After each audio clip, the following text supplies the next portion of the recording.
The Great Hall of the Galactic Council stretched for miles beneath a dome of pure energy. Representatives from 47 species sat in their designated sections, each area designed to accommodate their unique biological needs. The Zephyrians dominated the center with their towering armored forms, while the crystalline Nexus Collective pulsed with soft blue light in their corner. Smaller species filled the outer rings, all united by one growing concern. Humanity was becoming a problem. High Chancellor Vex of the Zephyrian Empire stood at the central podium. His forearms spread wide as he addressed the assembly. His voice boomed through the translation systems, reaching every being in attendance. "Fellow council members, we face an unprecedented threat to galactic stability," Vex declared. "For 3 centuries, we have watched humanity expand across the stars. They possess weapons that could shatter planets, ships that move faster than our best vessels, and technology that surpasses our greatest achievements. Yet they refuse to use any of it." Murmurs rippled through the assembly. The Korthak delegation clicked their mandibles in agreement, while the gas-dwelling Vortani swirled in agitated patterns. Within their containment fields, "This is not normal behavior," continued Vex. "Every species in this galaxy understands the basic truth of existence. Might makes right. The strong survive, the weak serve or perish. But humans? They heal the wounded of species that attack them. They share their technology freely.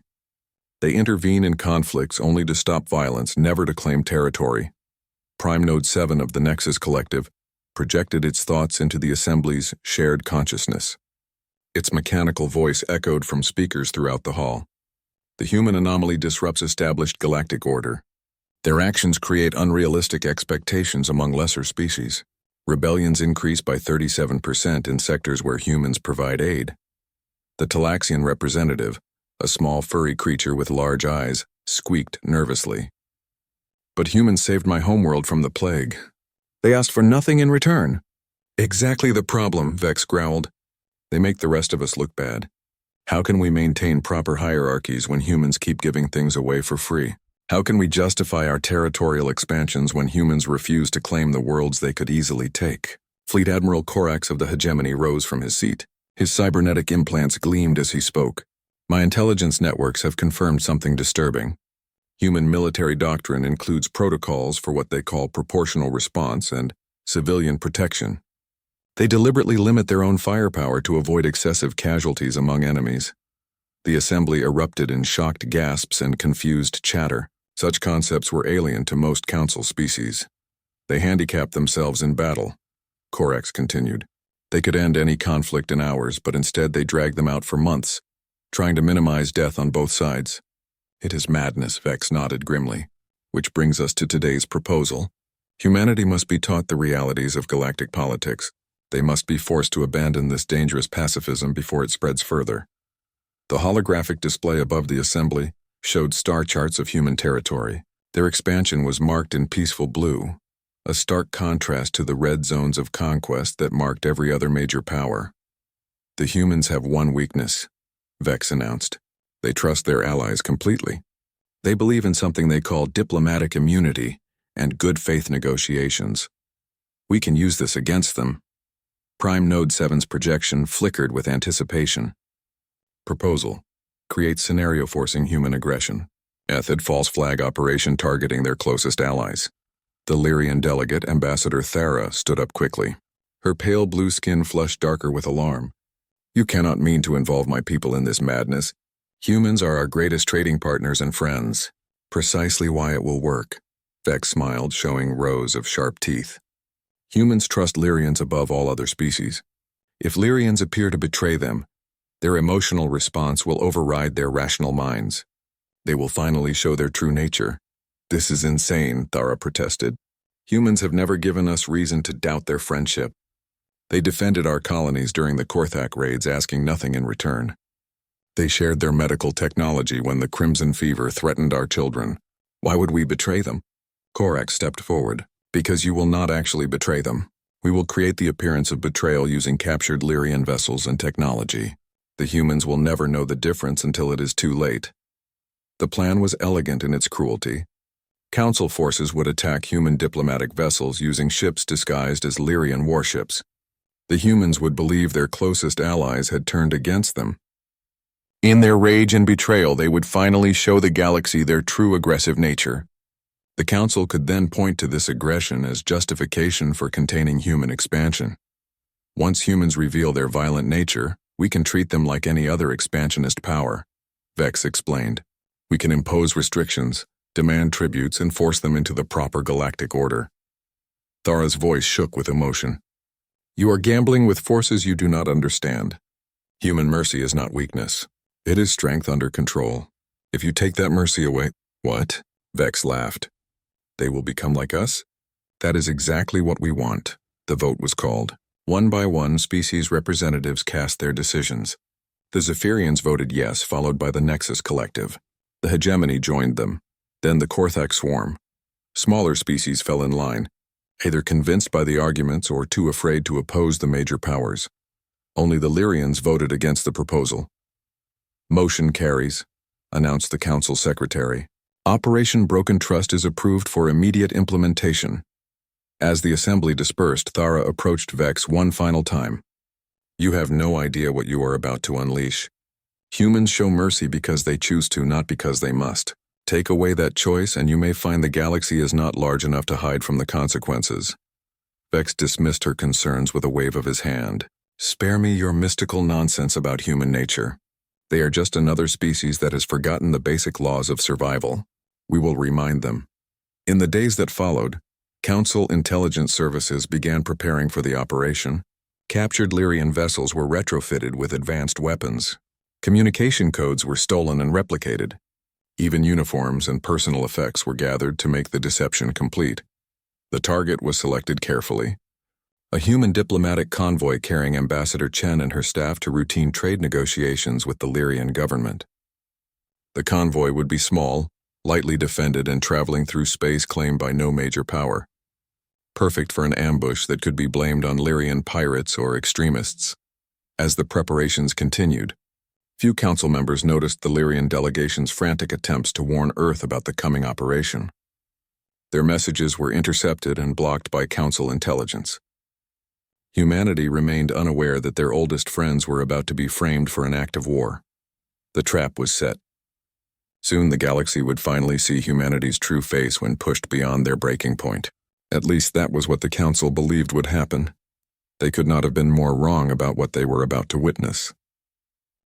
The human diplomatic convoy dropped out of hyperspace at the edge of Lyrian territory, exactly on schedule.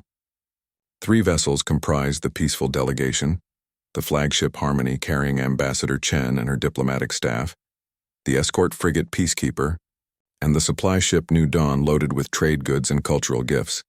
Captain Rodriguez of the Peacekeeper reviewed his sensor readings for the 3rd time that morning. Everything appeared normal. The Lyrian homeworld of Celestia glowed blue-green in the distance, its orbital stations broadcasting welcoming signals. Trade ships moved in regular patterns between the planet and its moons. All sensors clear, Ambassador, Rodriguez reported over the comm channel. Lyrian Space Command has confirmed our arrival and cleared us for approach to Celestia Station. Ambassador Elena Chen smiled as she reviewed her notes for the upcoming negotiations. After 20 years of diplomatic service, she had never felt more optimistic about a mission.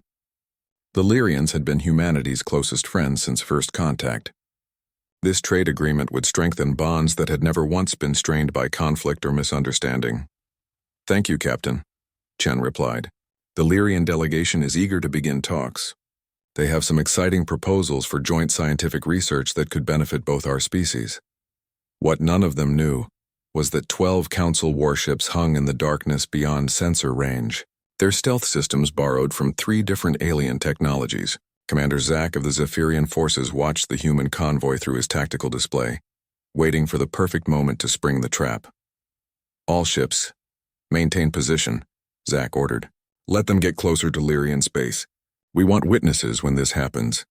The stolen Lyrian vessels had been modified with the most advanced weapons the Council could provide. They looked exactly like legitimate Lyrian warships from the outside, complete with correct registration codes and transponder signals. Even their crews wore stolen Lyrian uniforms and carried forged identification.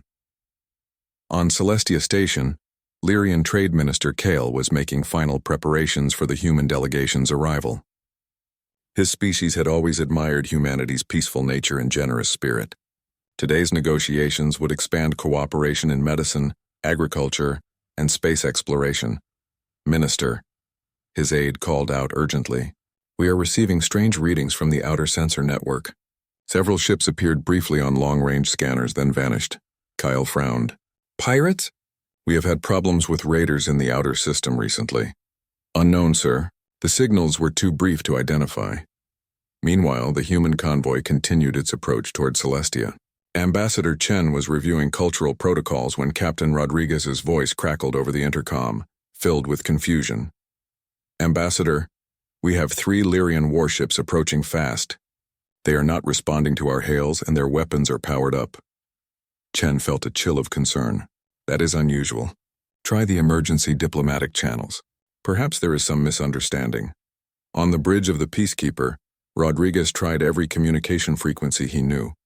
The approaching Lyrian ships remained silent, but their course and speed indicated hostile intent.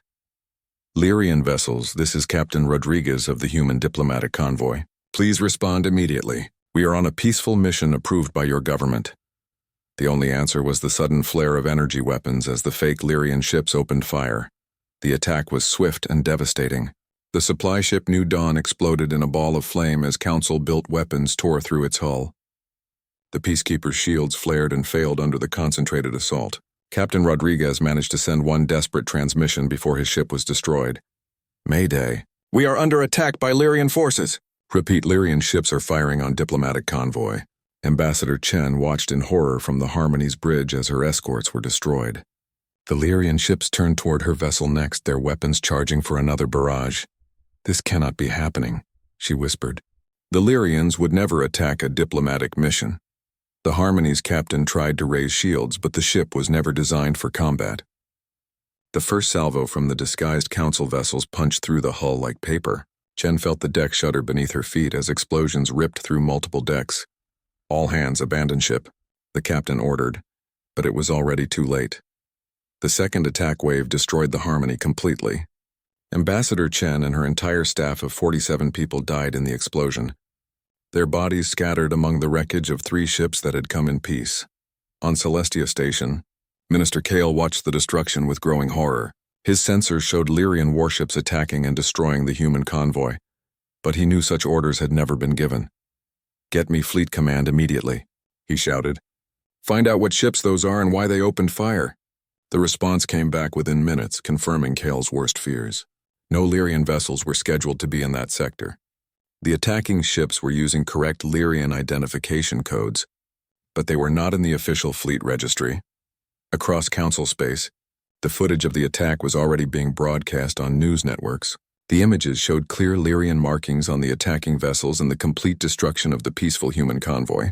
To any observer, it appeared that humanity's closest allies had betrayed them without warning or provocation. In the council chambers, High Chancellor Vex watched the broadcasts with satisfaction. Phase 1 complete. Now we wait for humanity's response. The council members who had voted for the operation settled back to observe what they expected would be swift human retaliation. Surely now the humans would abandon their peaceful ways and strike back with the full force of their superior military. The galaxy would finally see humanity's true nature when their mercy was stripped away. On Earth, emergency sessions were called in every major government. President Sarah Martinez watched the attack footage with growing anger and disbelief. The images were clear. Lyrian ships destroying human diplomats who had come in peace. "Madam President," her military advisor spoke quietly, "our fleet commanders are requesting permission to respond. They want to show the Lyrians that attacking human diplomats has consequences."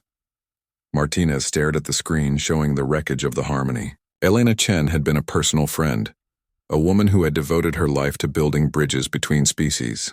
Now she was dead, killed by the very people she had trusted most. "No," Martinez said finally. "Not yet. Something is wrong here. The Lyrians have never shown any hostility toward us. Ambassador Chen mentioned no tensions in her last reports. This does not make sense. But, Madam President, the evidence is clear. We have to respond or we will look weak to every species in the galaxy." "We will respond," Martinez said firmly. But we will respond properly. Contact Admiral Okafor. Tell her to investigate this incident thoroughly before we take any action. I want to know exactly what happened and why. The order went out to the human fleet. Stand down and investigate. No retaliation until all facts were confirmed. In the council chambers, confused murmurs began to spread among the watching delegates. This was not the response they had expected. Where was humanity's famous emotional nature? Where was their rage at seeing their diplomats murdered? Give them time, Vex assured his colleagues. The humans are in shock. Once the reality sets in, they will have no choice but to strike back. No species can ignore such a direct attack on their representatives. But as hours passed and human fleets remained in their home systems, the council began to realize they might have misunderstood something fundamental about human nature. The trap had been sprung perfectly, but the prey was not reacting as expected. Captain Marcus Webb had spent 15 years in human intelligence services, but he had never seen anything like the debris field where Ambassador Chen's convoy was destroyed. His stealth ship Whisper drifted silently through the wreckage, its sensors recording every detail. Something is not right here. Webb muttered to his sensor operator. Look at these blast patterns. The weapons signatures do not match standard Lyrian military technology. Lieutenant Park highlighted sections of her display. Sir, I am reading energy residue from at least 3 different alien weapon systems. Zephyrian plasma cannons, Nexus collective particle beams, and something else I cannot identify. Webb frowned as he studied the data. Why would Lyrian ships be equipped with foreign weapons? They have always used their own technology exclusively. The investigation had been ordered directly by Admiral Okafor herself, despite growing pressure from Earth to launch immediate retaliation against the Lyrians. Public opinion was turning ugly as news of the ambassador's death spread. Protesters demanded action. Military commanders insisted that human dignity required a response. But Admiral Okafor had insisted on facts before fury. Webb's ship continued its careful examination of the debris. In the distance, several Lyrian vessels maintained a respectful watch. They had arrived hours after the attack, broadcasting continuous apologies and denials of responsibility. Captain Webb, came a transmission from the lead Lyrian ship. This is Commander Sella of the Lyrian Defense Force. We have additional sensor data from our orbital platforms that might help your investigation. Webb opened the channel. Send it over, Commander. We need all the information we can get. The Lyrian data painted an even stranger picture. Their sensors had detected the attacking ships appearing from outside the system, but the vessels had been using advanced stealth technology that briefly confused their identification systems. Commander Sella, Webb said, your people maintain detailed records of every ship in your fleet, correct? Absolutely, Captain. We can account for every vessel down to the smallest patrol craft. None of our ships were in that sector during the attack. Then who was flying ships with your identification codes and transponder signals? The silence on the channel spoke volumes. Webb's investigation was not the only one underway. On Celestia Station, Lyrian Minister Kale was conducting his own desperate search for answers.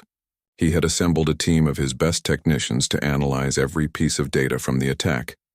Minister, his chief analyst reported, we have found something disturbing in the communication logs. Several of our military frequencies were accessed remotely just hours before the attack. Kale leaned forward. Accessed how? Those channels are heavily encrypted. Someone with very advanced technology broke through our security systems. They downloaded ship identification codes, patrol schedules, and communication protocols. The evidence was becoming clear. Someone had stolen Lyrian identity information to frame them for the attack. But who had the technology and motivation to do such a thing? The answer came from an unexpected source. Agent Zara of the Lyrian Intelligence Service had been working undercover in Council space for 3 years, monitoring political developments. She was skilled at blending in with various alien species and had developed contacts throughout the galactic government. Her encrypted message to Minister Kale was brief but explosive. Check financial records. Large payments made to mercenary groups 1 week before attack. Source: Council Military Fund. The investigation team followed the money trail carefully. The payments were hidden behind multiple shell companies and false identities, but the pattern was unmistakable. Someone with access to council resources had hired dozens of mercenary groups and black market arms dealers. Minister, his financial analyst said, the paper trail leads back to accounts controlled by the Zephyrian Empire and Nexus Collective. They were buying Lyrian ship components and weapon systems on the black market. Kale felt sick as the full scope of the conspiracy became clear. The council had not only framed his people for an attack on their human friends, but they had planned it weeks in advance. Meanwhile, Captain Webb was making his own discoveries. His technical team had recovered fragments of the attacking ships from the debris field. What they found confirmed his worst suspicions. Captain, his chief engineer reported, these hull pieces are definitely Lyrian in design, but look at the internal structure. The metal composition is wrong. The manufacturing techniques are different. These ships were built somewhere else using stolen blueprints. Webb studied the evidence. Someone went to enormous trouble to create perfect copies of Lyrian vessels. This was not a spur-of-the-moment decision. This was planned far in advance. The smoking gun came when Webb's team discovered a partially destroyed computer core from one of the attacking ships. The encryption was military-grade, but human codebreakers were the best in the galaxy. Sir, his communications officer called out excitedly, I have broken through the security on this computer core. You need to see this immediately. The data was damning. Internal communications between the attacking ships showed clear Council military command codes. Orders came directly from High Chancellor Vex himself. The attack had been planned and executed by Council forces using stolen Lyrian technology. Webb transmitted his findings directly to Admiral Okafor on Earth. Within hours, similar evidence was pouring in from Lyrian investigators. The two species that were supposed to be at war were instead working together to uncover the truth. The Council, watching from their distant chambers, began to realize their deception was unraveling. Instead of provoking human aggression, they had prompted human investigation. Instead of destroying the human-Lyrian alliance, they had strengthened it. This is not going according to plan, Prime Node 7 observed to High Chancellor Vex. Humans are not responding with emotional retaliation. They are gathering evidence of our involvement. Vex snarled in frustration. Impossible. No species can maintain rational thought when their diplomats are murdered. They should be attacking Lyrian colonies by now. But the evidence continued to mount against them. Human and Lyrian investigators were sharing information freely, their cooperation growing stronger with each revelation.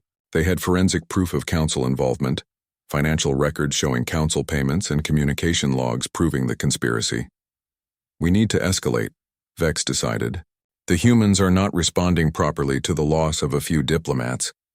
We need to give them something they cannot ignore. The second phase of the operation was hastily planned and executed with desperate efficiency.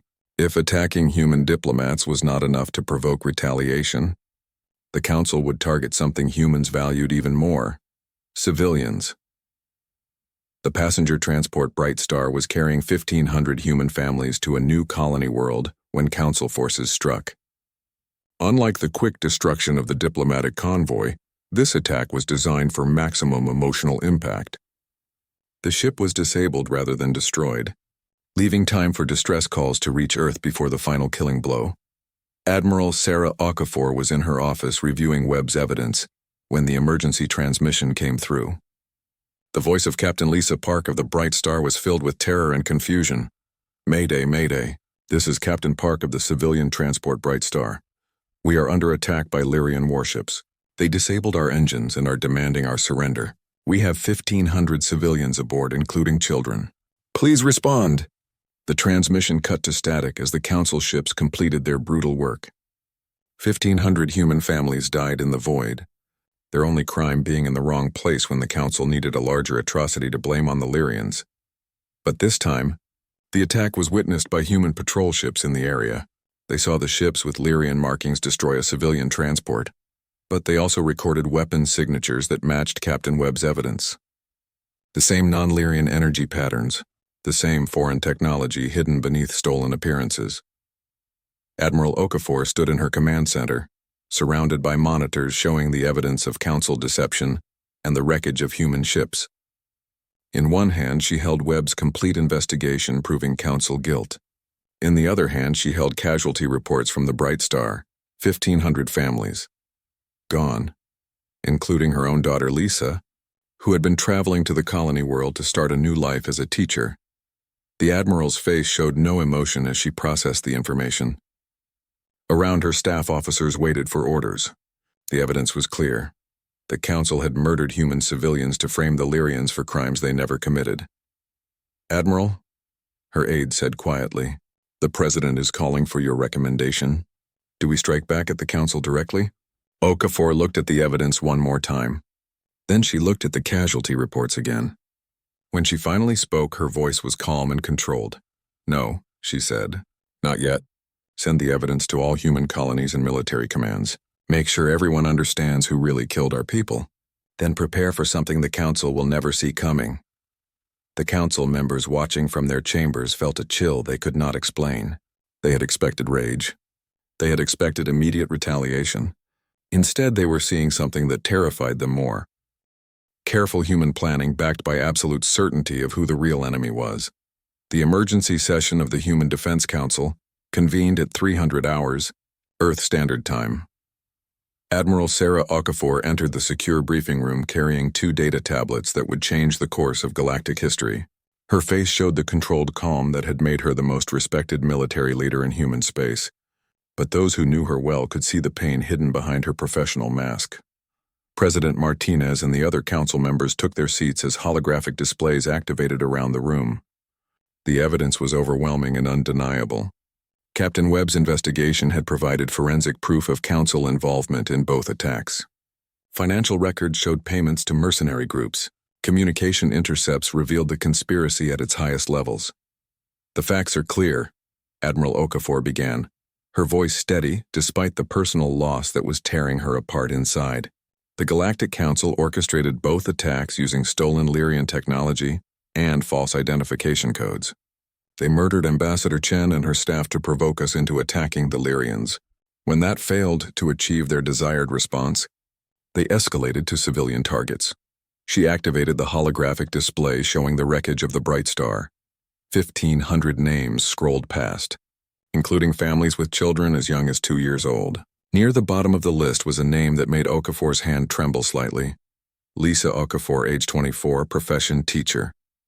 "My daughter was on that ship," Okafor said quietly. "She was going to teach human children on the new colony. She died because the Council needed a larger atrocity to frame our friends." The room fell silent.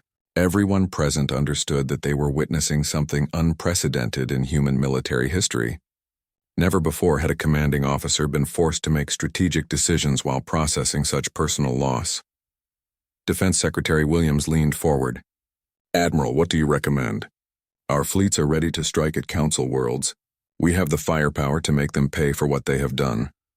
Okafor looked at the casualty reports one more time, then at the evidence of Council betrayal. When she spoke again, her voice carried a cold finality that sent chills through everyone present. "No," she said. "Military retaliation is what they expect. It is what they planned for.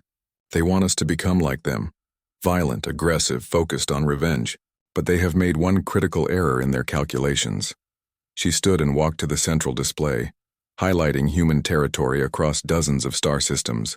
"They assumed our mercy was weakness. They believed our restraint came from inability rather than choice. They thought that by taking away our mercy, they would reveal our true nature." President Martinez studied the Admiral's expression. "What are you proposing, Sarah?" Okafor's answer would be remembered as the moment humanity's relationship with the galaxy fundamentally changed. "I propose we show them what happens when they succeed in taking our mercy away. Not through violence, but through the simple withdrawal of everything we have freely given."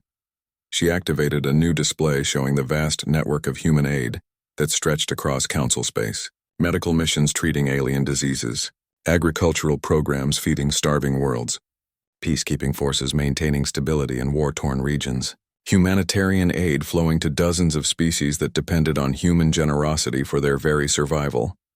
"The Council made one assumption that will destroy them," Okafor continued. "They assumed they were restraining a monster.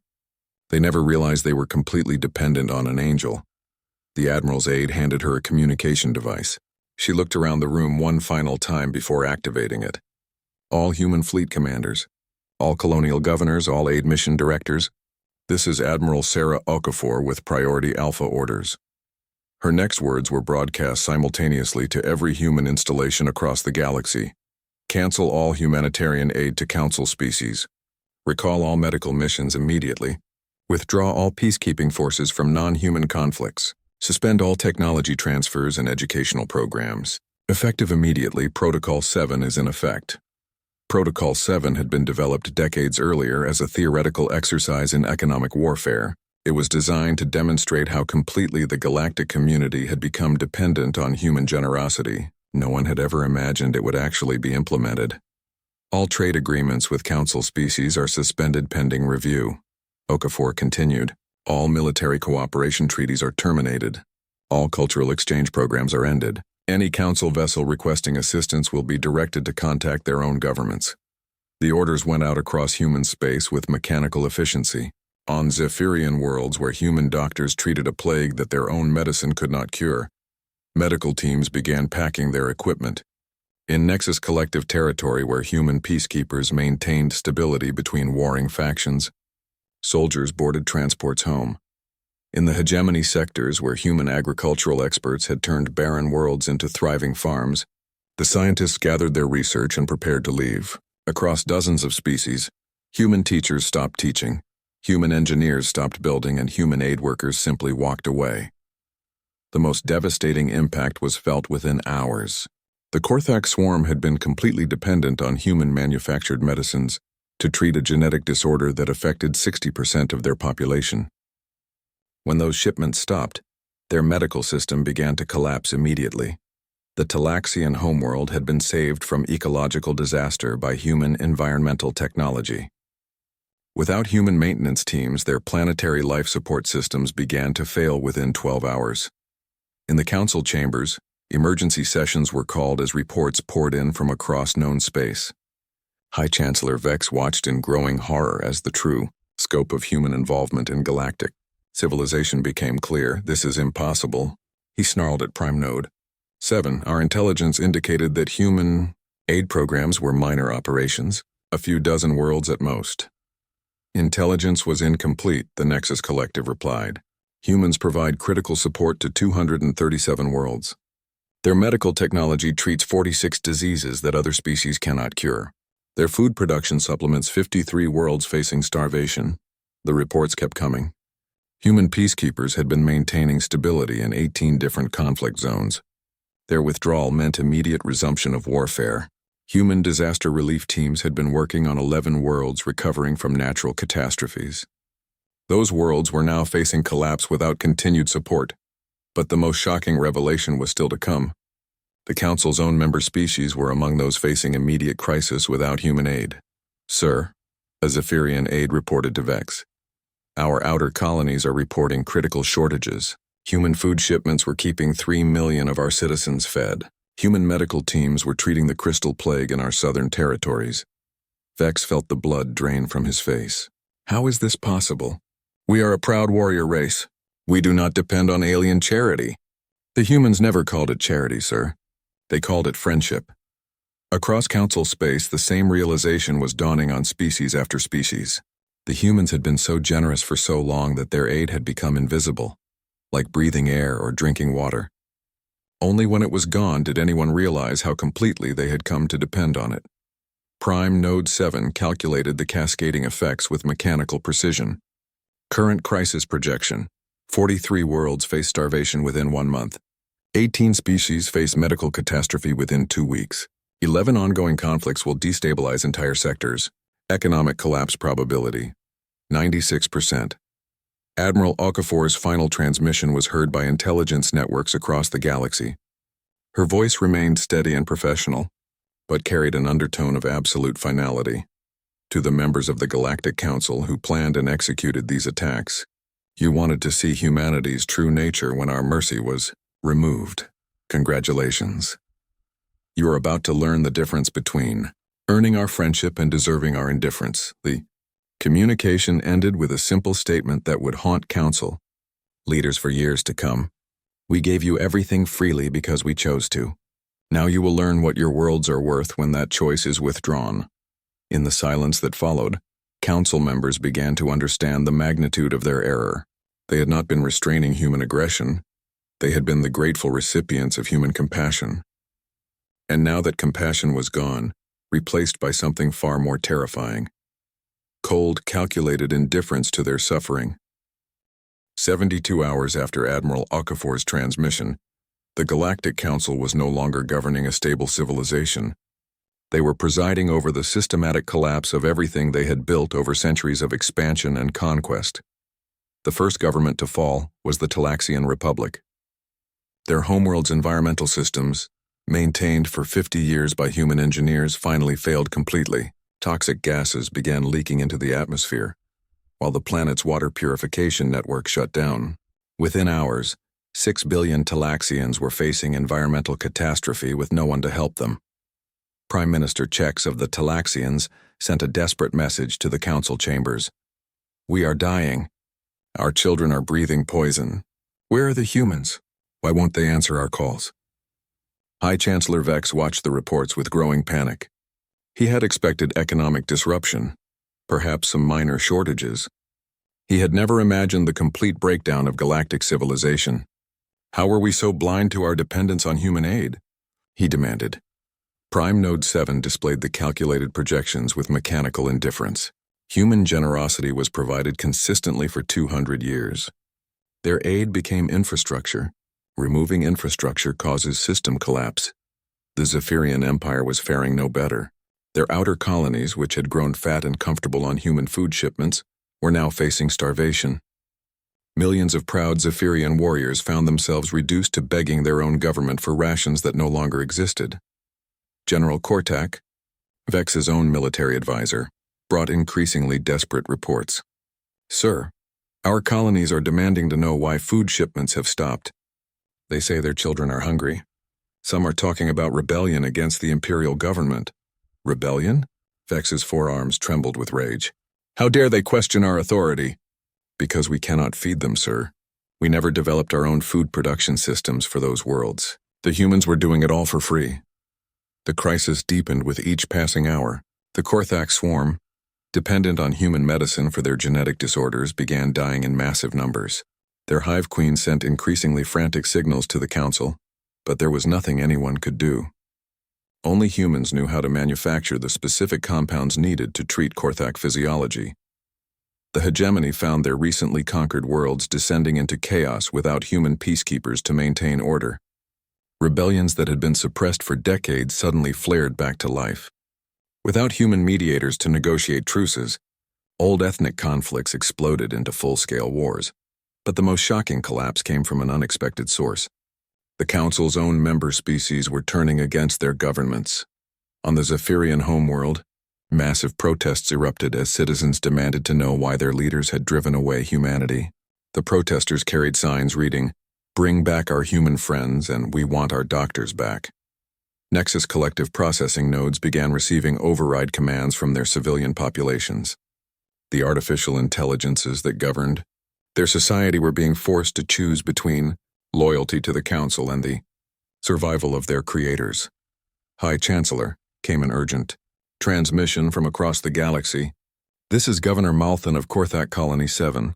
My people are dying without human medicine. If you do not fix this situation immediately, I am declaring independence from the swarm and surrendering directly to humanity." Similar messages poured in from across Council space. Governors threatening secession, military commanders refusing orders, entire populations demanding that their leaders apologize to humanity and beg for the return of aid programs. Vex found himself facing the complete breakdown of his authority. "This is madness. We are proud warrior races. We do not beg aliens for help." "Tell that to the mothers watching their children starve," General Kortak replied grimly. "Tell that to the sick dying without medicine. Pride does not fill empty stomachs or cure diseases." The final blow to Council authority came when Admiral Okafor's fleet arrived at the edge of Council space. But they did not come with weapons charged for battle. They came with empty cargo holds where aid shipments once traveled, and empty medical bays where alien patients once received treatment. The human fleet maintained a perfect defensive formation, neither advancing nor retreating. They simply waited, broadcasting a single message on repeat. "Any Council officials responsible for the attacks on human civilians may surrender themselves for trial." This offer will remain open for 48 hours. The message was clear. Humanity was not coming to conquer Council worlds. They were coming to collect justice for the murder of their people. Everything else, the collapse of civilizations, the starvation, the disease, the chaos was simply the natural consequence of Council actions. High Chancellor Vex stood in his command center, watching his empire crumble in real time. Reports streamed in of worlds declaring independence, populations revolting, and entire sectors begging humanity for forgiveness. "Sir," his aide reported, "we are receiving surrender requests from 17 council members. They want to turn themselves over to human justice rather than face their own people." Vex looked at the strategic display showing the collapse of everything he had worked to build. The humans had not fired a single shot in anger, but they had destroyed the council more completely than any military campaign could have achieved. "How is this possible?" he whispered. "We are the mighty Galactic Council. We command hundreds of worlds." Prime Node 7's response was coldly logical. Council commanded through strength. Humans maintained order through service. When service was withdrawn, strength was revealed as illusion. The communications board lit up with incoming transmissions from across the galaxy. Council species were bypassing their governments entirely, sending direct pleas to Admiral Okafor's fleet. "Please," came a transmission from the Talaxian homeworld. "Our children are dying. We will do anything. We will join the human government. We will become your colonies. Just please send help." Similar messages came from dozens of worlds. The proud Zephyrian warriors offered to serve as human soldiers. The Calculating Nexus Collective offered to share all their technology. Even the warlike hegemony offered complete surrender in exchange for resumed aid programs. Admiral Okafor reviewed each message personally, but her response never varied. Any discussion of resumed relations must begin with justice for those who murdered our people. The end came swiftly once it began. High Chancellor Vex, facing revolution on his own homeworld and military commanders who refused to follow his orders, made the decision that would save his species but destroy his legacy. "Open a channel to the human fleet," he ordered. When Admiral Okafor's face appeared on his screen, Vex saw no hatred or anger in her expression. Only cold professional indifference, the look of someone dealing with a distasteful but necessary task. "Admiral," Vex said, his pride finally broken, "I formally surrender myself and the other architects of Operation Broken Trust to human justice. In exchange, I ask that you consider resuming aid to our civilian populations." Okafor's response was measured and final. "Justice will be served according to human law. As for aid," she paused, considering the billions of aliens facing starvation and disease across Council space. "That will depend on whether your people choose to earn back what they threw away." The trials were swift and fair by human standards. The Council leaders who had planned the false flag operations received sentences of life imprisonment on secure human worlds. They would spend their remaining years studying the civilizations they had nearly destroyed through their arrogance. But for the millions of innocent aliens suffering across the galaxy, Admiral Okafor made a different choice. Human aid ships began returning to the most desperate worlds, not as automatic charity, but as carefully negotiated agreements that placed human monitors in positions to prevent future deceptions. The galaxy that emerged from the crisis was fundamentally different from what had come before. The Galactic Council was dissolved, replaced by a loose federation of species that understood their interdependence. Humanity took no governing role in the new organization, but their voice carried the weight of beings who had shown they could withdraw their friendship as easily as they had given it. Years later, diplomatic historians would mark this as the moment when the galaxy learned a lesson that humans had understood from the beginning. True strength comes not from the ability to take what you want, but from the wisdom to give what others need. And in the depths of space, human mercy ships continued their work, no longer taken for granted, but appreciated as the precious gift it had always been. The Council had wanted to see humanity without mercy. Instead, they had learned that mercy freely given was the foundation upon which their entire civilization had been built. The galaxy was never the same again. But perhaps in the end it was finally ready to become something better.